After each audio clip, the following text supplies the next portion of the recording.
کون کون سے ہوتے ہیں؟ پاسٹ کے ہیلپنگ ورب ہمارے پاس جیسے واز، ور۔ واز کے مطلب ہے واحد کے ساتھ ہم استعمال کرتے ہیں، جیسے تھا، تھی، اس کا مطلب ہے۔ ور کا مطلب ہے تھے یا تھیں۔ اس کے سمجھنے کے لیے میں نے کچھ فقرے بنائے ہیں۔ یہ ہمارے پاس کون سے ہیلپنگ ورب ہوتے ہیں؟ یہ پاسٹ کے ہیں۔ کوئی کام اگر پاسٹ میں ہوا یا گزرے ہوئے کل میں ہوا ہو یا اس سے پہلے ہوا ہو تو اس کو ہم پاسٹ کہتے ہیں۔ جیسے I was a teacher، میں ایک ٹیچر، میں ایک استاد تھا۔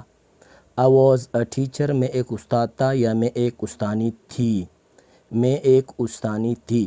جیسے he was a boy، he was a boy، وہ ایک لڑکا تھا۔ it was a boy، یہ ایک لڑکا تھا۔ یا it کے لیے، it اکثر ہم بے جان کے لیے استعمال کرتے ہیں، جیسے it is a bicycle، it is my house، یا it was my house، یہ میرا گھر تھا۔ تو اس کے لیے ہم it استعمال کرتے ہیں۔ it کا مطلب ہے یہ۔ she was a girl، وہ ایک لڑکی تھی۔ Aslam was a boy، Aslam ایک لڑکا تھا۔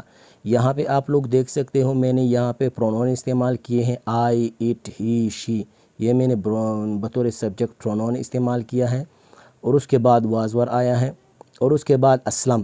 جیسے اسلم میں نے نون استعمال کیا ہے، اسلم ایک نام ہے، اس کے لیے بھی was بطور ہیلپنگ ورب میں نے یہاں پہ استعمال کیا ہے۔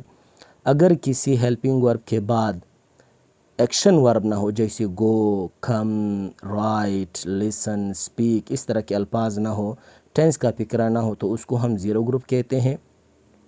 اگر اس کے بعد ٹینسز کے فقرے ہو تو ایکشن ورب ہو تو اس کو ہم ٹینس کے فقرے کہیں گے۔ اگر اس کے بعد نون، جیسے یہ بوائے، گرل، ٹیچر، اس طرح کے الفاظ ہو تو اس کو ہم زیرو گروپ کہتے ہیں۔ یہ سارے فقرے ابھی میں نے زیرو گروپ کے، پاسٹ کے زیرو گروپ کے بنائے ہیں، آپ لوگ دیکھ سکتے ہو۔ اور اس کے بعد ہیں ور کے کچھ فقرے جو میں نے بنائے ہوئے ہیں۔ ور یہ واحد کے لیے استعمال ہوتا ہے، سنگل، واحد، ایک کے لیے استعمال ہوتا ہے، اور یہ جمع کے لیے استعمال کیا جاتا ہے۔ جیسے they were boys، they جمع ہے، وہ لڑکے تھے، they were، ور کے مطلب آپ دیکھ سکتے ہو تھے یا تھیں۔ they were boys، وہ لڑکے تھے، they were boys، وہ لڑکے تھے۔ آپ لوگ یہاں پہ دیکھ سکتے ہو boys جمع ہے، boy یہاں پہ واحد ہے اور یہاں پہ جمع ہے boys، اسی لیے یہاں پہ they آیا ہوا ہے، اور یہاں پہ ہیلپنگ ورب بھی بطور ور آیا ہوا ہے۔ ور کا مطلب ہے تھے یا تھیں۔ they were boys، وہ لڑکے تھے، they were girls، وہ لڑکیاں تھیں۔ you were soldiers، you single کے لیے بھی آ سکتا ہے، لیکن اس کے ساتھ ساتھ آپ نے ہیلپنگ ورب ور استعمال کرنا ہے، نہ کہ was۔ you were soldiers، تم سپاہی تھے یا آپ سپاہی تھے۔ you were a boy، تم ایک لڑکا تھے۔ صحیح، آپ لوگ ایک لڑکے کے لیے بھی استعمال کر سکتے ہو، یا بہت سے سولجرز یا لڑکوں کے لیے بھی، جمع کے لیے بھی استعمال کر سکتے ہو۔ اس کے بعد ہے we were students، ہم طالب علم تھے۔ we were students، ہم طالب علم تھے۔ آپ لوگ دیکھ سکتے ہو we بطور، یہ اس کو ہم پرونون کہتے ہیں۔ we، you، they، he، she، it، I، اس کو ہم پرونون کہتے ہیں۔ اسلم، اکرم، اس کو ہم کہتے ہیں نون۔ یہ بطور سبجیکٹ ہمیشہ ہمارے فقروں میں استعمال ہوں گے۔ ہم طالب علم تھے، we were students، آپ لوگ دیکھ سکتے ہو اسٹوڈنٹ معنی طالب علم۔ جیسے اگر یہاں پہ اسٹوڈنٹ ہو تو ہم کہیں گے he was a student، وہ ایک طالب علم تھا۔ ابھی یہاں پہ اسٹوڈنٹس ہے، طالب علم جمع ہے، تو ہم کہیں گے we were students، ہم طالب علم تھے۔ اس کے بعد پاسٹ کا ہیلپنگ ورب دو اور ہیں، اس میں سے ایک ہیڈ آئیں گے۔ جیسے یہاں پہ ہیز ہے، یہاں پہ ہیڈ ہے۔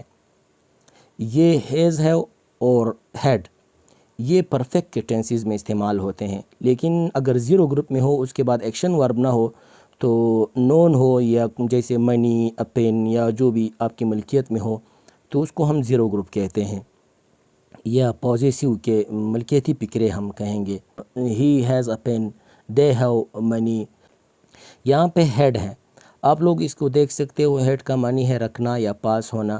جیسے سارے سبجیکٹ یا سارے پرونون جو بھی چاہے نون ہو یا pronoun who, he, she, it, دے, وی, سارے جتنے بھی ہیں اس کے ساتھ ہم کیا استعمال کرتے ہیں, اس فقرے میں ہم ہیڈ استعمال کرتے ہیں. جیسے they had money, he had a pen, she had a pen. اس کے پاس رقم تھے, یہاں پہ ہیں, میرے پاس رقم ہے.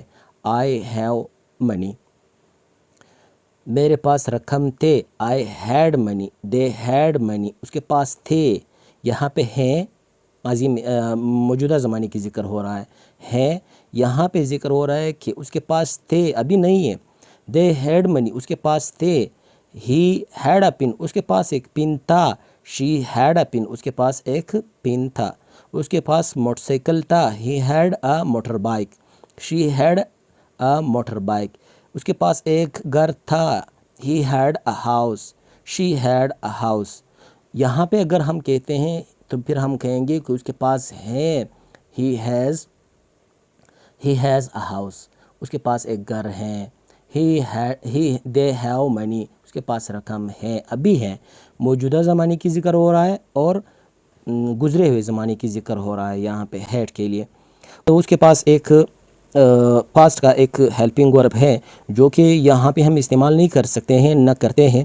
یہ پاسٹ انڈیفینٹ کی ٹینس کے لیے ٹینس میں استعمال ہوتا ہے. آپ لوگ دیکھ سکتے ہو یہاں پہ یہ ڈو ڈز کی فیملی, اس کی معنی نہیں ہوتی, اس کو صرف بطور ہیلپنگ ورب ہم پریزنٹ انڈیفینٹ ٹینس میں استعمال کرتے ہیں.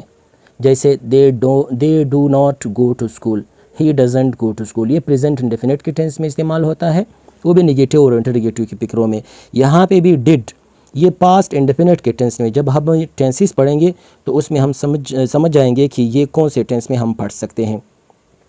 یہ فقرہ ہے جیسے پاسٹ انڈیفینٹ ٹینس کے کچھ فقرے میں نے بنائے ہیں, آپ لوگ اس کو دیکھ سکتے ہو. اور پھر جب ہم ٹینسز پڑھیں گے تو صحیح طرح پھر ہم سمجھ پائیں گے کہ اس کو کس طرح استعمال کیا جا سکتا ہے. ہی وینٹ ٹو اسکول, وہ اسکول گیا. ہی وینٹ, یہ وینٹ معنی گیا. ہی کا مطلب ہے ہی سبجیکٹ ہے, اور وینٹ بطور بطور ایکشن ورب استعمال ہوا ہے. پاسٹ انڈیفینٹ افرمیٹیو سینٹینسز میں یا پازیٹیو سینٹینسز میں, اس میں ہم اس کا فارمولا ہے سبجیکٹ, اس کے بعد ورب سیکنڈ فارم, اس کے بعد آبجیکٹ آپ استعمال کر سکتے ہو. یہاں پہ یہ وینٹ گو سے نکلا ہوا ہے, جیسے گو, وینٹ, گون. اس کے نگیٹیو کو آپ لوگ دیکھ سکتے ہو, اس کو میں نے یہی فقرے کو میں نے نگیٹیو بنایا ہے. جیسے he did not go to school, did آیا ہوا ہے بطور ہیلپنگ ورب, اس کے بعد ناٹ ہے, اس کے بعد گو ہے. He didn't go to school یا he did not go to school, وہ اسکول نہیں گیا تھا یا وہ اسکول نہیں گیا. Thank you. آپ لوگوں سے ایک گزارش ہے کہ اگر آپ لوگوں کو میری یہ کوش پسند آ جاتا ہے تو آپ لوگوں سے ایک بنتی ہے, گزارش ہے, آپ لوگ اس چینل کو سبسکرائب کر سکتے ہو, لائک کر سکتے ہو, شیئر کر سکتے ہو, تاکہ ہر آنے والی ویڈیو آپ تک بآسانی پہنچ سکے. آج کے لیے اتنا کافی ہے. اگلے ویڈیو تک اجازت دیجیے. اللہ حافظ. Thank you.